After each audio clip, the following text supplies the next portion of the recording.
तो हेलो नमस्ते अस्सलाम सत श्री अकाल केम छो ना बिग बॉस अभी नहीं शुरू हो रहा है। टीवी वाला बिग बॉस, ये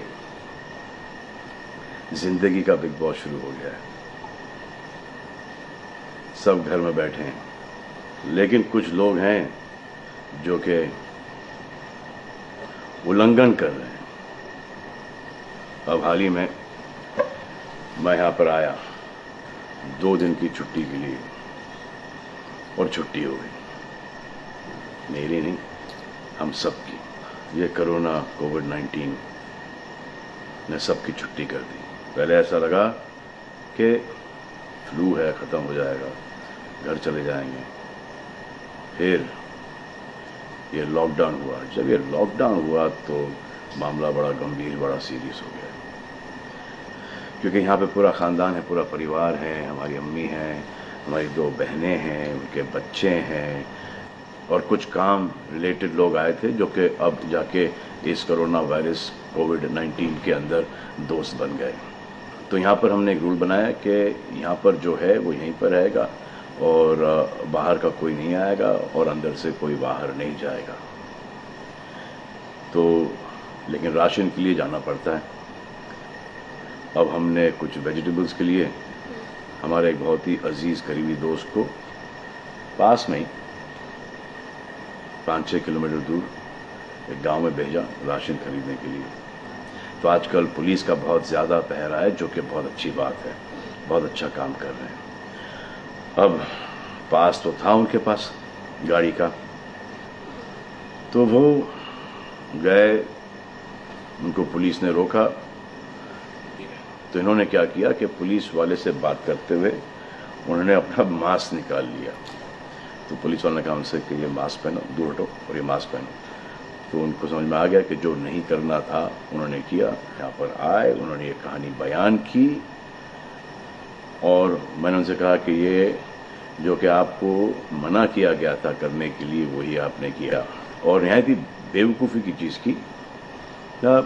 दिमाग से निकल गया। सोचा कि बात कर रहा हूँ तो मुंह दिखा के बात करूँ, जो कि नहीं करना चाहिए था उस वक्त। अब जिसको ये बात समझ में नहीं आ रही कि इस को मैं कहाँ लेके जा रहा हूँ, वो मेरी बात गौर से सुने। किसी भी बीमारी में रिजल्ट पॉजिटिव होना बहुत दुखदायक बात है, और स्पेशली उस बीमारी का जिसका कोई इलाज नहीं है। लेकिन किसी पॉजिटिव पेशेंट के दिमाग में एक नेगेटिव थॉट आ जाना, एक उसका संयम खो देना, होप खो देना, वो उससे बुरी बात है। और जो पॉजिटिव टेस्टेड पेशेंट है, उसका दुख ना समझना, वो एंटी ह्यूमन, एंटी इंसानियत है। जो पॉजिटिव टेस्टेड पेशेंट है, उसके बाद ये समझ में आ जाती है कि हमने एहतियात नहीं रखा, गलती हमसे हो गई। और जो नेगेटिव है और एहतियात नहीं रख रहे हैं, वो जल्द पॉजिटिव हो जाएंगे, ये गारंटी है। और फिर अपने पूरे ख़ानदान को ये बीमारी दे देंगे। ख़ानदान से मोहल्ले को, मोहल्ले से शहर को, शहर से पूरे हिंदुस्तान को। क्या कहा है गवर्नमेंट ने कि बाहर मत जाओ, सोशल गैदरिंग्स ना करो, यही कहा है ना। दोस्त यारों से ना मिलो, आइसोलेशन में रहो, घर में रहो, परिवार के साथ रहो, परिवार के साथ वक्त गुजारो। ये सब किसके लिए? उनके लिए नहीं, हम सब के लिए। नमाज पढ़ना है, घर पे पढ़ो। पूजा पाठ करनी है, घर पे करो। बचपन में ये सीखा था कि भगवान हमारे अंदर है। तो अगर भगवान के घर जाना, अल्लाह के घर जाना है, परिवार के साथ जाना है, तो निकलो भाग। मरना तो एक दिन सबको है, लेकिन क्या कोई मरना चाहता है? ये यहाँ पर आके ये बात चेंज कैसे हुई? इंडिया के आवाम को, इंडिया की आबादी को कम करना चाहते हो? Starting with your own family. तुम्हारे बच्चे, तुम्हारे माता पिता, तुम्हारे बुजुर्ग, जिन्होंने तुम्हें पाल पोस के बड़ा किया है, उनके साथ शुरुआत करोगे। अब आप बताओ, पुलिस का साथ देना, गवर्नमेंट का साथ देना, डॉक्टर्स का साथ देना, जो लोग बैंकों में काम करते हैं उनका साथ देना या नहीं? अब वो लोग इस बात का जवाब दो जो कि गवर्नमेंट की बात नहीं सुन रहे, कि वो सही है, गलत है, करेक्ट है, रॉन्ग है, नेगेटिव सोच रहे हो या पॉजिटिव सोच रहे हो। अगर आपके एक्शन सही होते तो ये लॉकडाउन अभी तक के ख़त्म हो गया होता और कोरोना वायरस भी। अगर आप ऐसे बाहर नहीं निकलते ग्रुप्स में दोस्त यारों के साथ, तो पुलिस वाले आपके पुट्ठों पर डंडा नहीं मारते। आपको क्या लग रहा है इसमें कि पुलिस वालों को मजा आ रहा है? किसने रोका आपको राशन लेने में?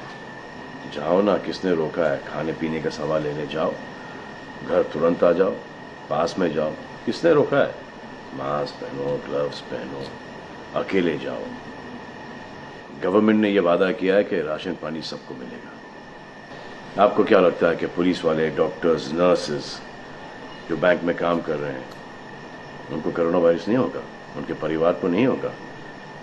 लेकिन उनको देखो, फिर भी वो 18-18 घंटे काम कर रहे हैं। किसके लिए काम कर रहे हैं? आपके लिए काम कर रहे हैं।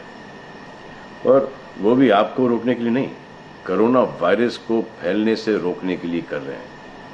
क्योंकि ये बीमारी ऊंच नीच, जात पात, अमीर गरीब, छोटा बड़ा, कम उम्र, हम उम्र, बड़ी उम्र कुछ नहीं देखती। अब ये पुलिस वालों की ड्यूटी है, वो निभा रहे हैं। और आपकी ड्यूटी सिर्फ इतनी है कि आप घर पे बैठे, और वो भी आप नहीं निभा रहे। मैं कुछ ऐसे लोगों को जानता हूं जो घर के बाहर कभी नहीं निकलते थे। जब से ये बोला गया कि घर से बाहर मत निकलो, उन्होंने निकलना शुरू कर दिया है। कमाल है। अब जो डॉक्टर अपनी जान को खतरे में डाल रहे हैं, पुलिस वाले अपनी जान को खतरे में डाल रहे हैं, नर्सेज अपनी जान को खतरे में डाल रही हैं, और बैंक में काम कर रहे हैं, जिसकी वजह से आप अपने एटीएम और अपने अकाउंट से पैसे निकाल रहे हैं अपने खाने पीने के लिए, आप उनकी भी जान को खतरे में डाल रहे हो। ये कमाल है। डॉक्टर आपकी जान बचाने के लिए आए, नर्सेज आपकी जान बचाने के लिए आए, और आपने उन पर पत्थर बरसा दिया। जो कोरोना से डिटेक्ट हो रहा है, वाह, वो हॉस्पिटल से भाग रहा है। भाग के जाओगे कहाँ? किस ओर भाग रहे हो? जिंदगी की ओर भाग रहे हो या मौत की ओर भाग रहे हो? अगर ये डॉक्टर तुम्हारे इलाज नहीं करते और पुलिस सड़कों पे नहीं होती, तो चंद लोगों की वजह से, जिनके दिमाग में ये चल रहा है कि हमें नहीं होगा, वो हिंदुस्तान के ढेर सारे लोगों को लेकर चल बसेंगे। देखो, मैं उनकी बात समझता हूँ जिनके पास कुछ खाने को नहीं है, बच्चों को खिलाने को नहीं है। अब उन्हें मैं सलाम करता हूँ, क्योंकि वो भी ये जानते हैं कि परिवार गुजर जाने से बेहतर है कि ये बिना खाए पिए ये वक्त गुजर जाए। बहुत अच्छा काम हो रहा है, और ऐसा लग रहा है कि वाकई में हिंदुस्तान एक दूसरे से दिल से जुड़ा है। लेकिन चंद जोकरों की वजह से ये बीमारी फैली जा रही है। अगर आपके एक्शन ऐसे नहीं होते तो पुलिस के लिए एक्शन वैसे नहीं होते। अगर आपके एक्शन ऐसे नहीं होते तो हज़ारों पुलिस वालों को, हज़ारों डॉक्टर्स को, नर्सेस को और आवाम को कोरोना वायरस नहीं होता। इतने लोगों का काम तमाम नहीं होता, और अभी तक हम सब वापस से काम पे लग गए होते। चाइना से शुरू हुआ है, चाइना में कब का ख़त्म हो गया। लेकिन इन चंद लोगों की वजह से पूरा हिंदुस्तान एक लंबे समय के लिए घर पे बैठेगा। मान लिया बड़े ताकतवर हुआ, बड़े बहादुर हुआ, कितने बहादुर, इतने ताकतवर हुआ कि आप अपने परिवार वालों को कंधा दोगे, उनकी अर्थी उठाओगे। इतना जिगर है आप में? क्यों आप यमराज और मलिकुल मौत बनना चाहते हो? और क्यों अपने परिवार के लोगों पे इन्ना लिल्लाह है और राम नाम सत्य है पढ़ना चाहते हो? हर बात के दो पहलू होते हैं, इसके भी दो ही हैं। एक पहलू यह है कि हम सब रहें, दूसरा पहलू यह है कि कोई ना रहे। आप डिसाइड करो, और सब शुक्रिया अदा करो पुलिस फोर्स का, डॉक्टर्स का, नर्सेस का, जो लोग बैंक में काम करते हैं उनका। रिस्पेक्ट करो उनको जिनको हुआ है, और एहतियात रखो कि ये आगे ना फैले, और दुआ करो कि वो नौबत ना आए जहां पर आपको समझाने के लिए मिलिट्री बुलाई जाए। धन्यवाद।